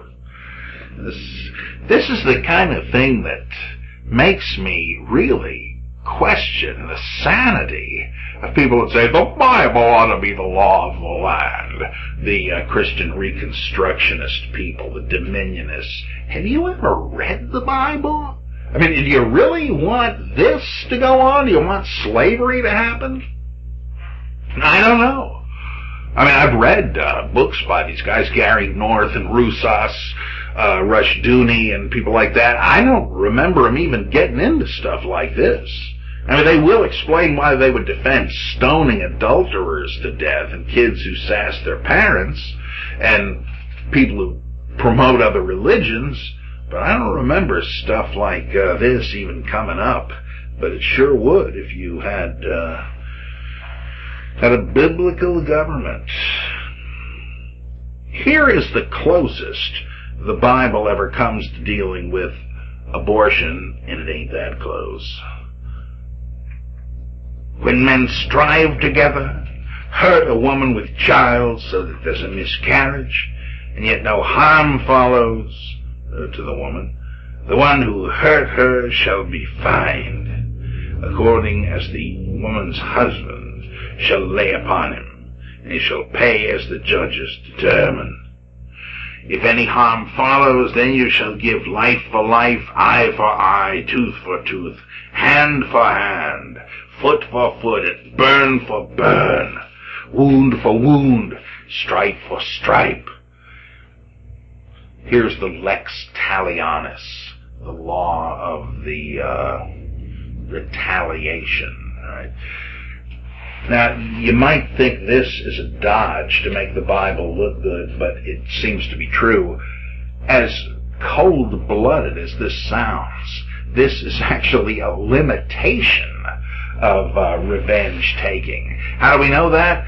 Well, because if you look at neighboring law codes, to which this is very similar in many respects, the punishments are way out of proportion to the damages. You knock the guy's tooth out, all of yours go. You cost the guy a hand, you're dead. Stuff like that. You cut the guy's ear off, your head gets cut off. I mean, it's way out of proportion. So you sort of have to assume that this is in conversation with these other contemporary law codes. I mean, because it's pretty clear a lot of the laws have just been borrowed from them. But here you got to figure, they're trying to scale it back and say, wait a second, this is cruel and unusual punishment. It's exactly like when people hear that the Prophet Muhammad said that Muslim men could have 4 wives. What? He was limiting the number of wives. You could add any number of them to the detriment of the poor women involved. So he's actually making it better for the women. Same thing here. This is a progressive, liberal attitude, astonishingly. Pretty rare. But I guess nobody would want to be on the receiving end of this. And it tries to stop the escalation of violence. It's not non-violent, right? You cost somebody else an eye, you're going to lose one of yours, right? There's nothing about redeeming your eye, paying them money damages. And I mean, this is still pretty bloody compared to what we would do, but I have to say, it's certainly loads more humane than what guys are doing in the next little country over there. But again, justice a little different for your slaves. 26, when a man strikes the eye of his slave, male or female, and destroys it, he shall let the slave go free for the eye's sake. If he knocks out the tooth of his slave, male or female, he shall let the slave go free for the tooth's sake. Well, that's almost pretty generous. I mean, given the idea of what it would cost you to buy your freedom, having a tooth knocked out. But boy, it also kind of shows you the abuse to which the master could subject the slave. Come on over here, you bastard! Wham! Not a pretty sight. But again, this mitigates it. It's discouraging this kind of violence by saying, hey, you might lose that slave, so you better put on the kid gloves. Here's the famous ox goring one. Oh, yes, what fun this is. Right, 28. When an ox gores a man or a woman to death, the ox shall be stoned, and its flesh shall not be eaten, but the owner of the ox shall be clear. But if the ox has been accustomed to gore in the past, and its name is Al, its owner has been warned, but has not kept it in, and it kills a man or a woman, the ox shall be stoned, and its owner also shall be put to death. If a ransom is laid on him, then he shall give for the redemption of his life whatever is laid upon him. That is, the guy who's the survivor, the person gutted by the ox, might say, look, I'd rather be compensated in money than see you die. What do I care if you die? You didn't actually mean to kill him. It was your fault, but I'd rather sue you. That's certainly reasonable. And so in that case, you got to let the survivor of the person your neglect killed name the figure, and you're stuck with it. If it gores a man's son or daughter, he shall be dealt with according to this same rule. If the ox gores a slave, male or female, the owner shall give to their master 30 shekels of silver, and the ox shall be stoned. The poor ox, I mean, that surprises me. Why is maybe the idea is that it's just too dangerous. It just seems kind of stupid to humanize the ox and say, oh, he's a bad seed, and that ox, he's a mean one. Look, aren't they all, right? You're dealing with animals here. I always cringe when I hear these stories. Some little idiot climbed over the trellis at the zoo and got eaten by the polar bear. Well, bears got to eat too, The kid asked for it. Why execute the animal? Keep your little butt out of there. 33. When a man leaves a pit open, or when a man digs a pit and does not cover it, and an ox or an ass falls into it, the owner of the pit shall make it good. He shall give money to its owner, and the dead beast shall be his. What to eat, to dispose of? When one man's ox hurts another so that it dies, then they shall sell the live ox and divide the price of it, and the dead beast also they shall divide. Or if it is known that the ox has been accustomed to gore in the past, and its owner has not kept it in, he shall pay for the ox, and the dead beast shall be his. You see, don't you, the legal fiction aspect of attributing all this to God? Picture that than which no greater can be conceived as existing, spelling out little stipulations about what the hell to do with the meat of the ox that gores your neighbor's ox. This is like when Anthony Flew in his great book, God and Philosophy, he's talking about how the Catholic Church and its philosophical theology says that God is so great and beyond all comprehension that we can only speak of him in terms of metaphors and so forth. But we know he's against birth control. It's the same kind of thing, and it shows you, again, the legal fiction of it. It's better to have these laws than to have nothing and random reprisals and violence. But if everybody knows these laws are just the best our ancestors could hammer out and I don't have to feel like obeying it, well, really, why should they? Well, the reason they should is you have to have some kind of civilization. As George Costanza once said, we're trying to have a civilization here. Well, then you need sanctions. You need punishments. I don't care if you don't agree with the law. You break it, we're going to see to it you wish you hadn't. Yeah, but maybe I'm not smart enough to avoid detection. All right, God will kick your butt then. Will he? Well, no, but if you can get people to believe he will, it's just as good. might as well make the attempt. And so even trivial seeming details like this are attributed to God. The reason I want to point out a thing like this is I don't want to go the whole way with, like Joseph Wellis, I think it is, who wrote Is It God's Word? A brilliant book in many ways, but he just ridicules the idea that stuff like this could come from Almighty God. And he's right in one sense. But it's not just totally stupid either. Durkheim and these guys were also right. You can see why human ingenuity came up with this stuff. You might say, well, yeah, but it's frightening people with stories of spooks that are going to get them. Well, yes, it is, and hopefully we can get beyond that, but you sort of need to understand why people did it in their day. It wasn't a bad idea. So, you have to kind of just keep things in perspective. It's hard to imagine a book that is just so stupid you can't even figure out why anybody would have written any part of it. And the Bible, even when it is reprehensible by modern standards, often you can kind of see what was going on back then. And the absurdity is not what it actually says, but the crazy notion that somebody thinks we ought to apply it and make it law today. That's the absurd part. Not that the ancients might have had reason to believe or do this stuff. I sort of figure if you've got a law, especially one that grows up from the ground up like this stuff must have, that there's, there had to have been some practical utility to it, or it just wouldn't have stayed on the books. So that's what an anthropologist would say, and I think that's the way to approach something like this. Ooh, there's more of this stuff about stealing sheep. There's one in 22, verse 2. If a thief is found breaking in, and is struck so that he dies, there shall be no blood guilt for him. But if the sun is risen upon him, there shall be blood guilt for him. That's interesting. We still debate that one today.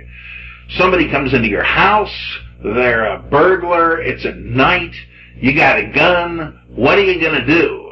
Are you going to say, well, let's make this a fair fight, Mr. Burglar, let's turn the lights on? Yeah, an ultra-liberal might do that, but they're saying you're not under any judgment if you're defending yourself or your property, and you wind up killing the guy at night. You couldn't really see him, and if he dies, he asked for it.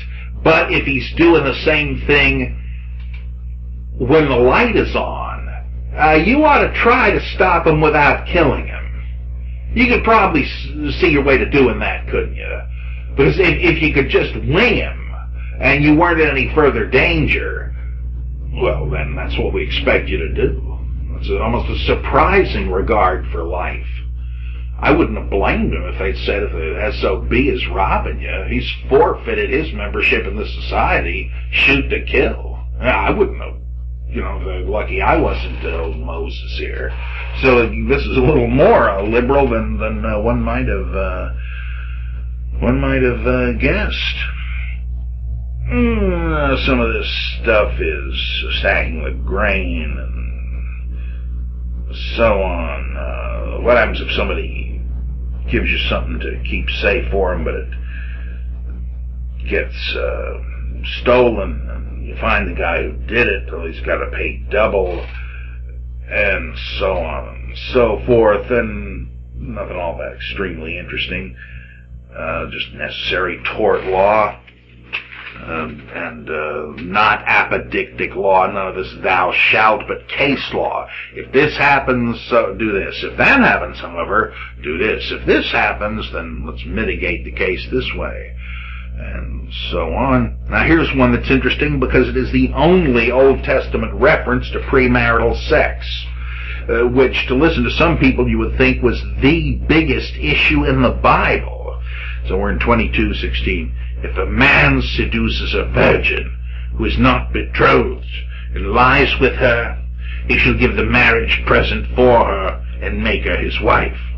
If her father utterly refuses to give her to him, he shall pay money equivalent to the marriage present for virgins. What's that again?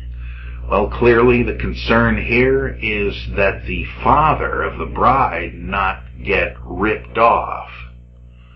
The concern is that ordinarily the young man would pay the bride price, buy the right to marry the daughter, and the father would happily take it, and he would be in even better shape because now he would not have this extra mouth to feed. People were so afraid of being stuck with women that they have to feed forever that in the rest of the Greco-Roman world, they just would, after they had what they figured were enough girls, they just exposed the rest of them on the hillside to be eaten by wolves or in the gutter. It was widespread. Early Christians and Jews and Muslims managed to put an end to it, but the so-called enlightened pagans, just put the baby girl out with the garbage. It's unbelievable. We're getting back to that thing now. You have a baby, you don't want it to flush it down the toilet. The law will find some excuse to let you go with less than a slap on the wrist. It's same outrageous nonsense. But here, I'm getting a little off the subject. The question is simply an economic one in favor of the father of the bride. He's not to lose the bride price. Now, if some Lothario comes and seduces his daughter, well, it's the code of the hills, buddy. You just did marry her. But suppose the guy is, you really want to give your daughter to some creep that seduces her? I mean, who knows? He's not likely to be the most sterling guy in the world. And it says, well, if he's such a skunk that the father cannot in good conscience let him have his daughter, he's still got to be compensated. He's stuck with a woman now. She's used goods. Nobody else is going to touch her and pay dad the bride price. He's going to have to feed her forever. So he's at least, by God, going to get that money. And so the Lothario, the seducer, is bound to pay for the right. What else happens to him, we don't know. But that's it for premarital sex in the Old Testament, pretty much in the Bible. And it's all a matter of the father's property rights. It's not even brought up as an issue of ethics. I think that's quite interesting. I'm not trying to say what ought to be one's guide in sex ethics. It's just that you better not rely on the Bible because you're relying on pretty much nothing. That's like the abortion question. You're going to have to figure it out for yourself, my friend, because it just does not raise the issue. I mean, you see, I would be a kind of biblicist if I said, well, what do you know? They say the Bible condemns this, but it doesn't, so it's open season on it. Look, I don't think the Bible is the last say on authorizing or not authorizing a thing. It's just a historical question. Does it happen to deal with this or not? It doesn't really matter, I think. You better have philosophical ethics in mind. Okay, now we shift gears. Then the very next verse, however, in 22:18, who shall not permit a sorceress to live. Or as the King James has, shall not suffer a witch to live. I assume that means a spirit medium who would raise up the shades of the dead like the witch at Endor that Saul goes to contact Samuel in the netherworld. Some people have said that this might represent the legislation of Saul, who closed down all the medium shops. It worked too well and he couldn't find one. They were all hiding. So this might be a sign that the Book of the Covenant comes from the monarchy period. Now, you thought that was kind of jolting. About the very next verse, 19, whoever lies with a beast shall be put to death. Yeah, bestiality. There's another goodie. Why are you to be put to death? It doesn't say here, but it comes up in the holiness code of Leviticus, the early stratum of the priestly code. And there it's part of an elaborate system of so-called abominations or defilements or mixings, where you can practically connect the dots, and as Mary Douglas does in her great book, or a great essay, The Abominations of Leviticus, and find that, sexual ethics always were a matter of what boundaries you can and cannot cross, and that, of course, the human-animal barrier is one that cannot be crossed, and for the obvious reason that no reproduction is possible. Thank God. Right, but bestiality, certainly practiced, isn't supposed to be. You don't, as my old mentor David Scholler used to say, if you go into the bus station, you might see a sign that says, "Do not spit on the floor," but you never see a sign saying, "Do not spit on the ceiling." And why is that? Because people are already not spitting on the ceiling. They know what's going to happen if they do. You just have to tell people not to do what they are doing. And so they were having dates with other species back then in moments of lust, and it says, not only does it say, it says, whoever does this has got to die. You just can't have this. If it were me, I'd say they got to go in for therapy. I'd say that if if you're having sex with animals, it isn't really moral. You're just insane.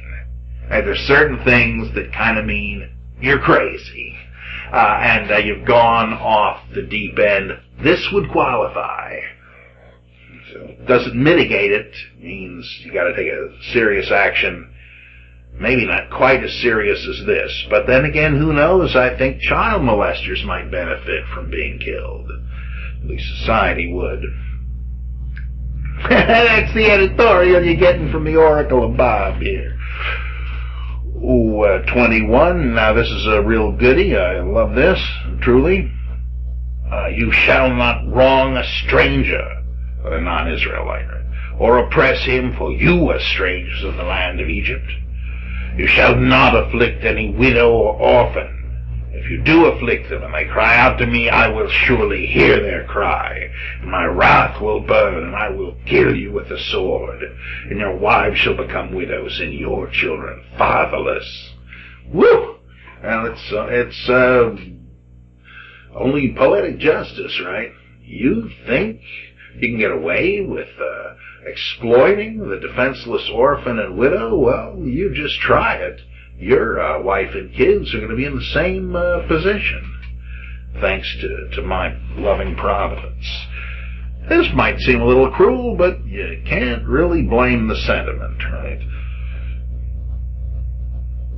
If you lend money to any of my people with you who is poor, you shall not be to him as a creditor. You shall not exact interest from him.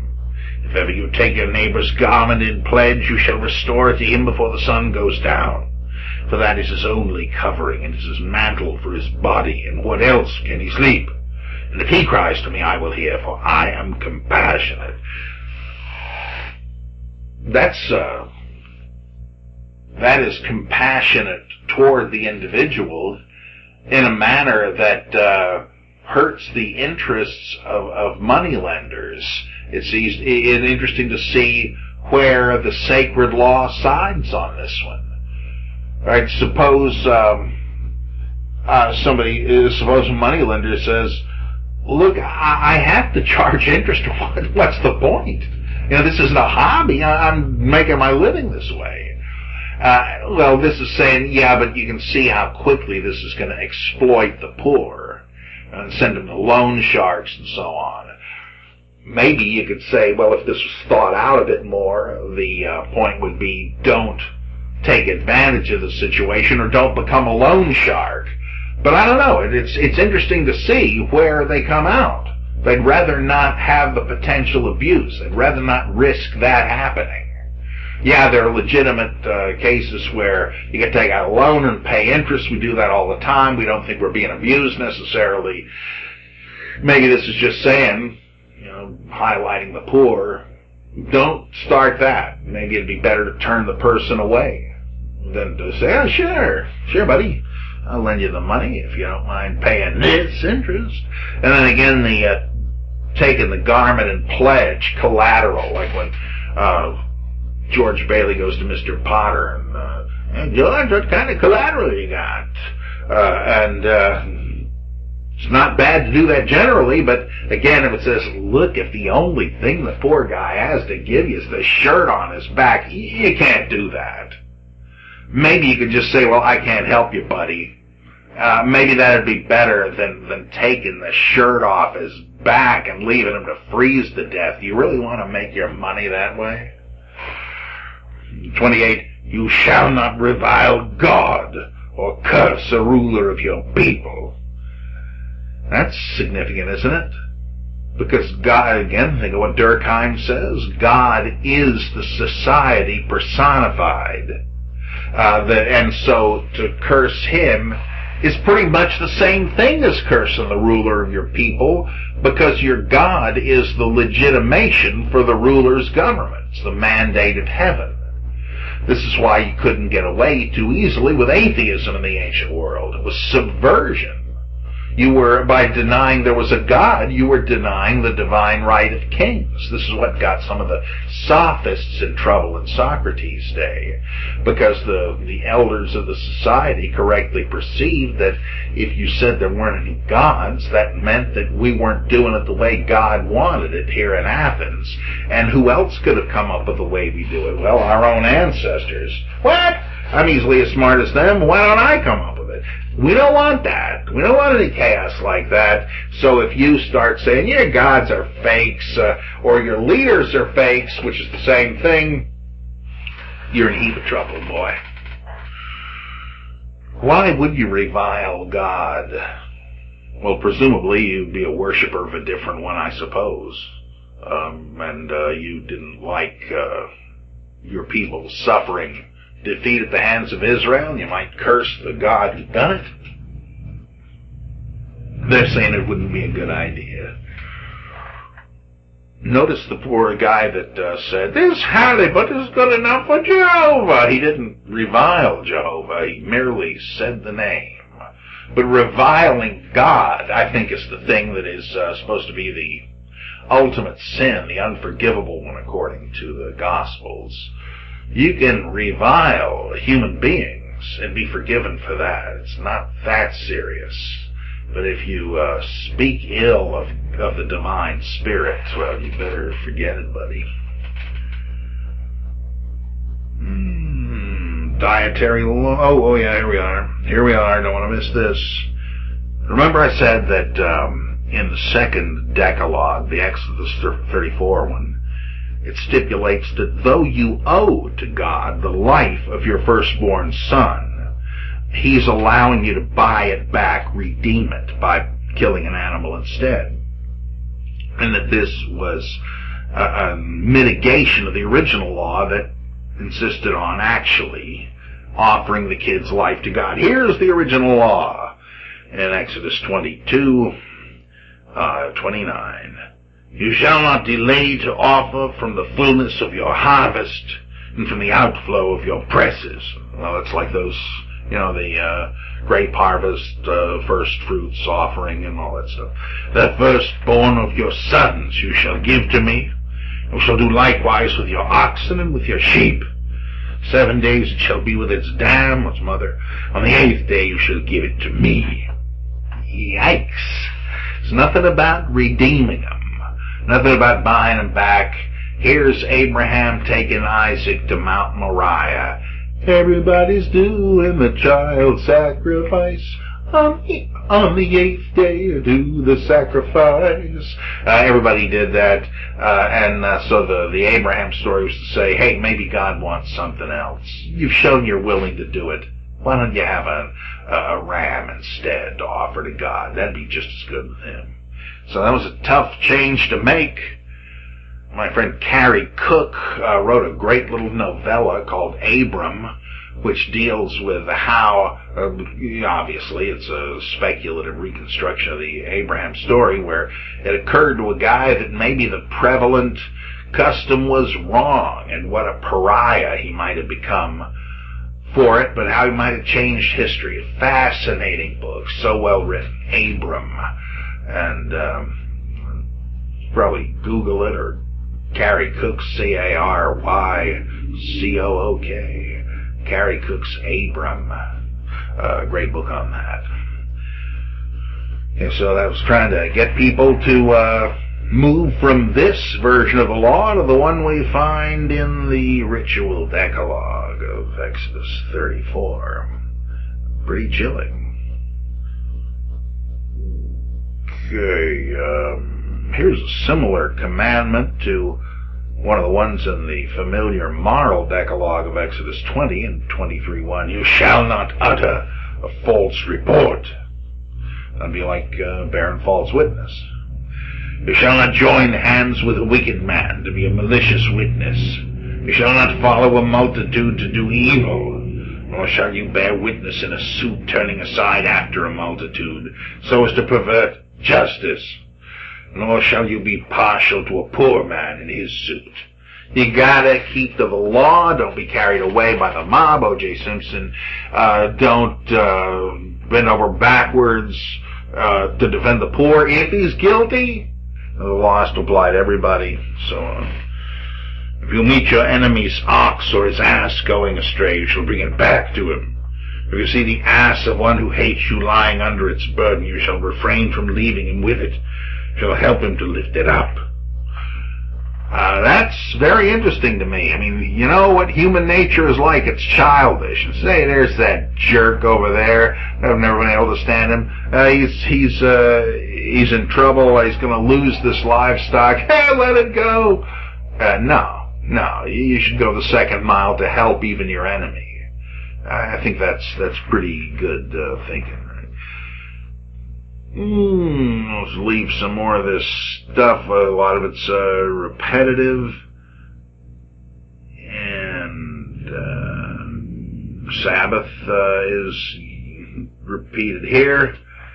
Don't swear by or invoke other gods. So we've got that parallel to both decalogues. 3 times in the year you shall keep a feast to me. It tells you when. That's where you saw that in the ritual decalogue. Don't let the fat of the Passover remain until the morning in 23:18. The next verse, don't boil a kid in its mother's milk, goat in its mother's milk. Same thing again. And here's an interesting one in 20. Behold, I send an angel before you to guard you on the way, to bring you to the place where I have prepared. Give heed to him and hearken to his voice. Do not rebel against him, for he will not part your transgression, for my name is in him. But if you hearken attentively to his voice and do all that I say, then I will be an enemy to your enemies and an adversary to your adversaries. When my angel goes before you and brings you into the Amorites, the Hittites, the Perizzites, the Canaanites, the Hivites, the Jebusites, and I blot them out. You shall not bow down to their gods, nor serve them, nor do anything according to their works, but you shall utterly overthrow them and break their pillars in pieces. You shall serve the Lord your God, and I will bless your bread and your water. I will take your sickness from the midst of you, and so on. Well, here is an interesting piece of theology. It's hard to know what to connect this up to in the book of Exodus. It seems to be part of that story. It says, I will send my messenger, angel, same thing in Hebrew as in Greek, to guard you and guide you toward the promised land. All right, there's no problem there. I mean, that could be the pillar of cloud, the pillar of fire, right? That would seem to be that. But you're going to get instructions from this angel, and you'd better listen to him and so forth. Who is this? Well, some of the later rabbis said it's the same one that's talking. They had the idea, the same idea you find in the several stories Genesis on through Judges, where someone will see the angel of Yahweh or the angel of Elohim, and then they recoil and say, I've seen Yahweh face to face and yet lived.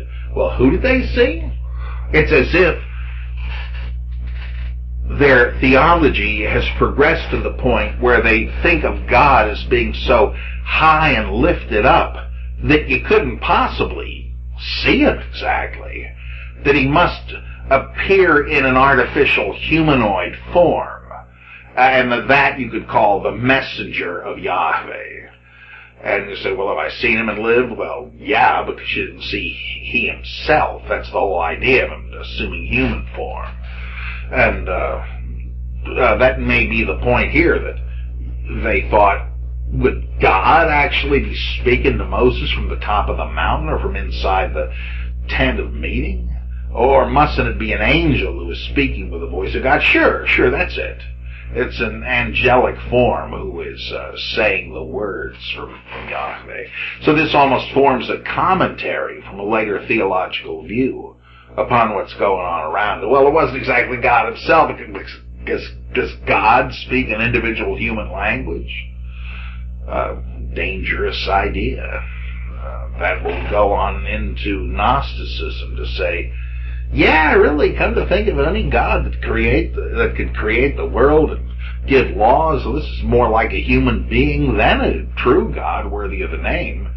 So they would drive a wedge there at that point and say, yeah, it wasn't the real God who did those things. It's beneath a God. And the book of the covenant ends with all this stuff about how, don't you worry, you stick with me, and don't make a covenant with any other gods, much less Canaanite divinities or peoples, and you'll take over. Again, hard or perhaps even impossible to date, but these are the beginnings of the legal traditions. We don't know if they were enforced, even when Jews were in their own land. I mean, how are you going to enforce a law against coveting? But some of these other things, presumably, people would respect the authority of local courts if they ever wanted to use them themselves. I mean, I could go to People's Court on TV, and if the ruling goes against me, I can say, well, to hell with you. But in that case, they won't let you on the show unless you've signed a document already saying you will abide by the rules. Well, if you didn't abide by the rules, you might face a lynch mob. Who knows? We just don't know how they would have enforced any of this.